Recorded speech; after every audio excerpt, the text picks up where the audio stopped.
Does anybody know the pronunciation of this film director's name? I know he's Russian, but Ilya Naishuller or Ilya Naishuller? I don't know. Stuff one. I usually Google these things before we start, and it's funny because it'll take you to YouTube. Because you might be respectful and get it right, and sometimes it'll take you to YouTube with some random pronunciation. You're going, yeah, that's not right.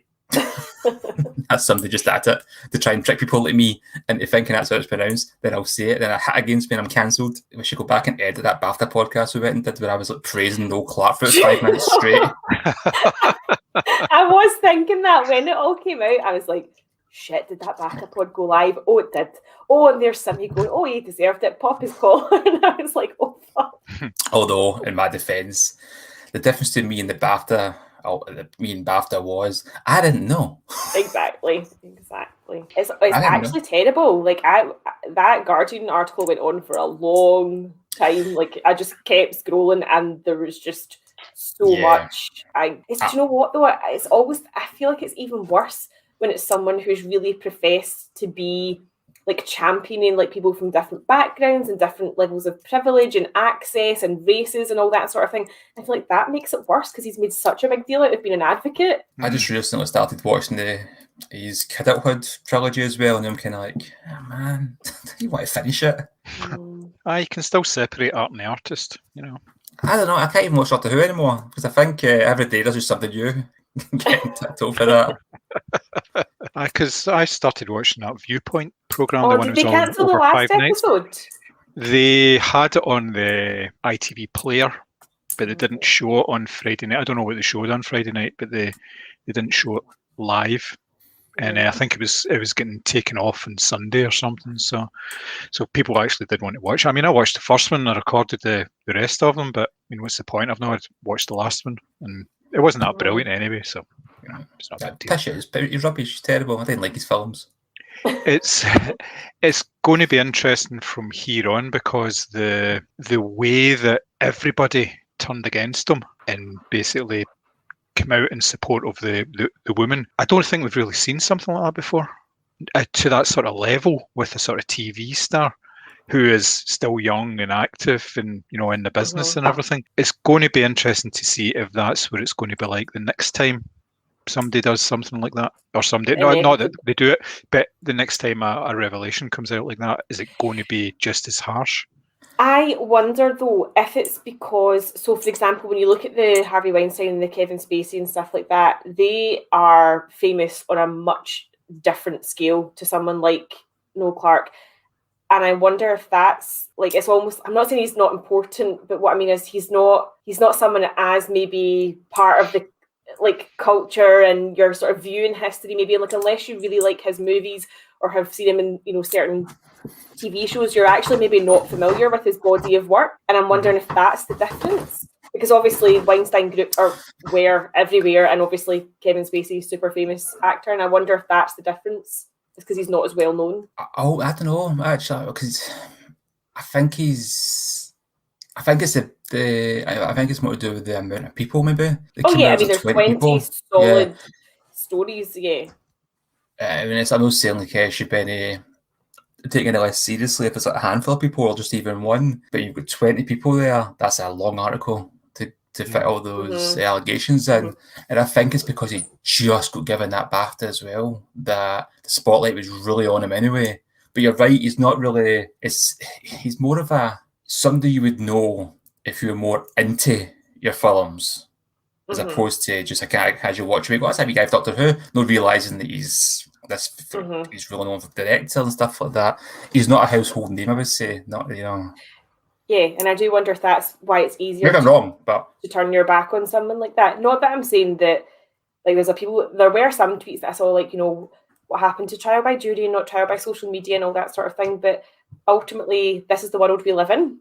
And no matter what it is, whether it's a famous person who is involved in some sort of scandal, or it's like if you even look back when that young girl Paige was murdered near Clyde Bank, and everybody had their theories on social media. Now, I was obviously working at the paper at the time, and to try and moderate stuff like that, because ultimately the paper is responsible for what's on their social media pages, is impossible. So imagine what it's like when a story like this breaks and everybody's just spouting all of their shit on social media. I actually don't think it is trial by social media. I think that's a very thoroughly investigated article, and I just hope that the right outcome.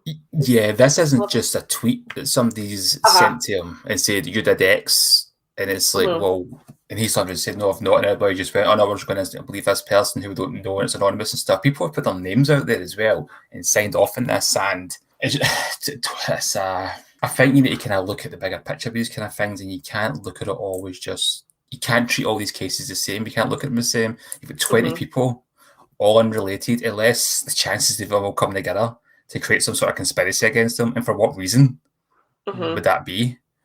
You just need to kind of look at I don't like to say it, but circumstantial evidence at this stage. That can be enough. It's not trapped by social media. It's looking at the available evidence and saying, well, do I believe this or not? And it's quite a damning case so far. Well, you only have to look at, I think the whole trial by media thing has come about because trial by jury doesn't happen for these type of allegations.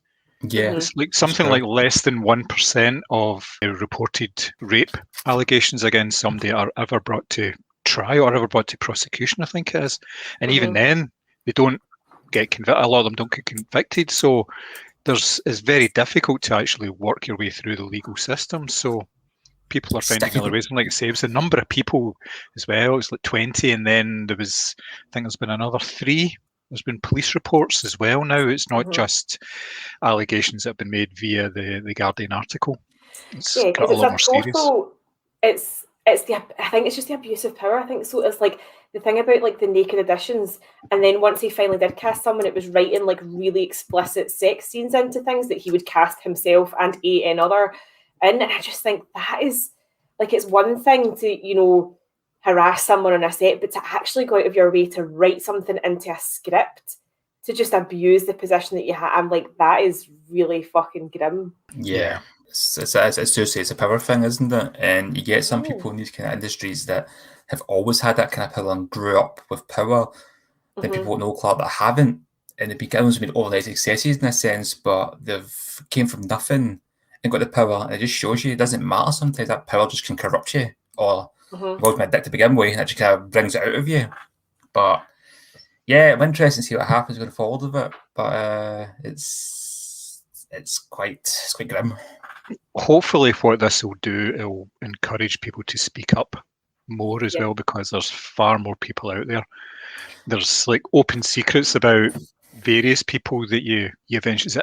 Who was the US producer recently? I can't remember now. We talked about it on pod. I can't remember what it was. And that was an open secret for a number of years. It was just regarded as, that's just something that happened. Do you know what I don't understand though?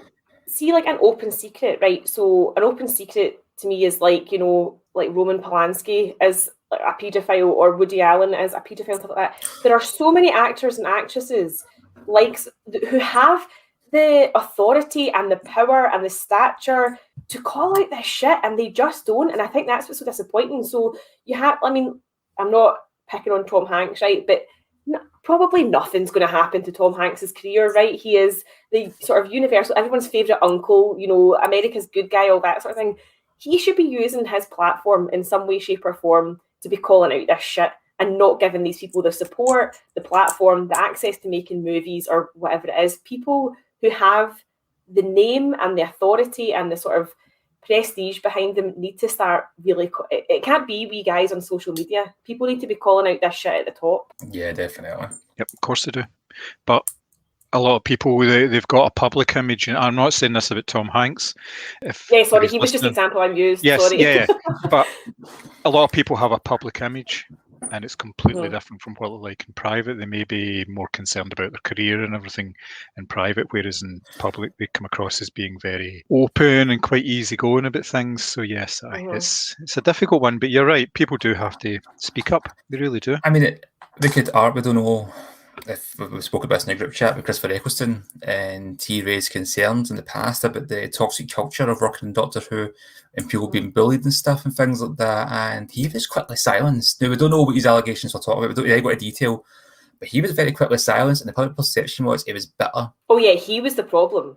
I remember that narrative really well, because I couldn't wait for that. series to start with him. And then when you realise he wasn't sticking around, and I read a couple of things afterwards, and all of a sudden it was like he had got too big for his boots, and he thought he was, you know, as I say, the big I am who had relaunched this show. And I was like, wow, he doesn't really ever come across like that. But that was the narrative that was being fed out, and I'm convinced it was to sort of counter any allegations he had made. And that's a guy who's the star of the show, very famous actor. And let's be honest, he's a man. And look how he was treated. And you don't believe how is somebody with not as much power and privilege as that supposed to come out and say something? But there you go. That's the BBC for you. If you think about it, at that time, that was what, about a decade ago? 2005. So it was like sort of pre Jimmy Savile. Yeah. And all that sort of stuff coming out. So they were very much in denial about that as well.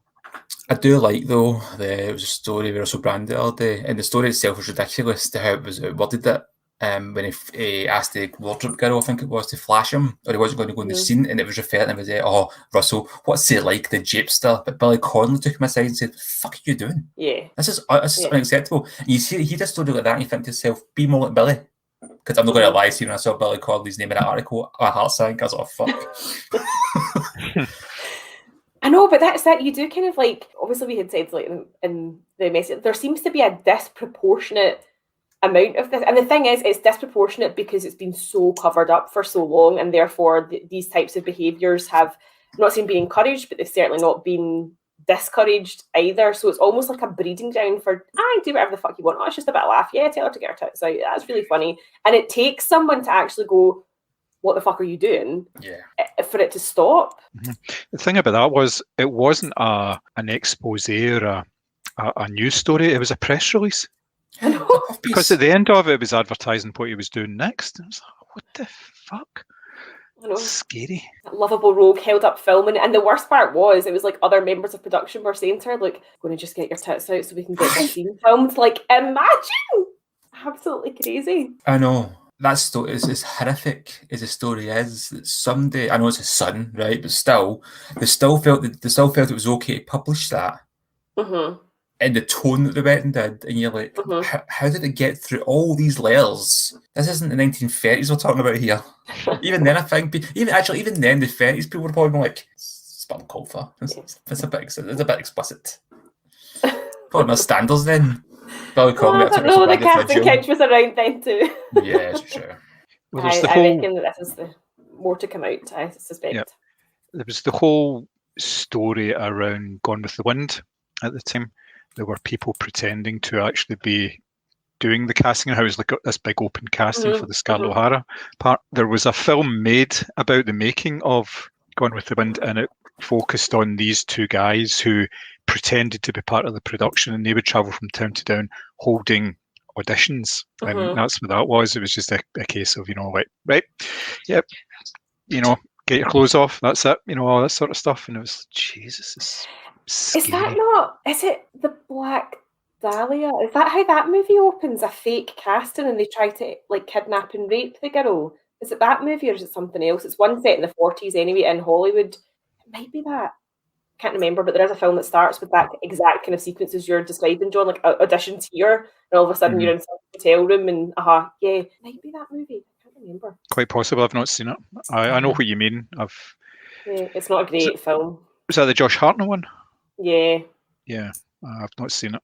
Thomas, see, when you were talking last week about how you had written a short story, or written a very short story, I thought you said it was a slash fiction, not a flash fiction.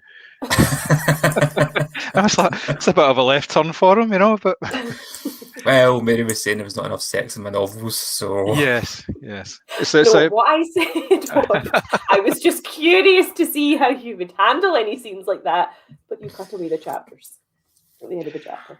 I read your story though; it's very good, very good. It's on Medium, isn't it? Yeah, aye. Yeah. Aye, it's excellent. A 4-minute read. It's nice of them to say how long it's going to take you to read it. I thought it was excellent. I thought it was really good.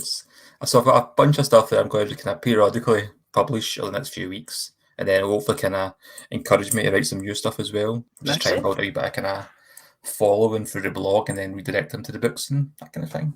Sounds good. Nice. Oh, actually, I saw your link to that, and I went back onto Facebook to look for it again, and it was like the post wasn't on your page. Can you send me the link just so I can go through and read it? I actually wrote that in about 2010. I wrote that a long time ago. I just kind of rediscovered it the other day, redrafted it, changed a couple of things here and there, and thought, yeah, I still quite like that. Took out the bit where you asked someone to flash their boobs in a joke. Yes, I renamed the character to Trussell Frand. Just have it open Twitter there, can I get the notifications and see Bohemian Rhapsody's trending, and I don't want to click on it. Oh no! Why? That makes me nervous. Maybe they'll do a follow-up, Bohemian Rhapsody 2. Yeah. Freddie's Revenge. Don't even know what that came. Well, it's a Nightmare on Elm Street film, and that'd be a great idea for a sequel. Like Freddy's Revenge comes back from the grave to seek revenge on Brian May for pissing on the Queen legacy.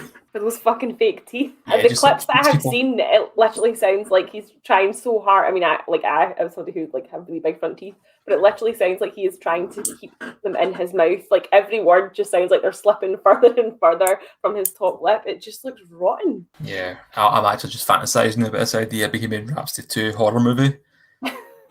And you see like Adam Lambert's been found with all his bite marks on him. Oh no, not Adam. And I kind of like, who do you think I've done this? And Brian May's like, I recognise that bite anywhere. And then they kind of like, see the gap between the front two teeth. Yeah, they go to like Freddy's grave and dig it up. The body's missing, you know. Oh man, the ideas we have come up with in this podcast, I am just astounded.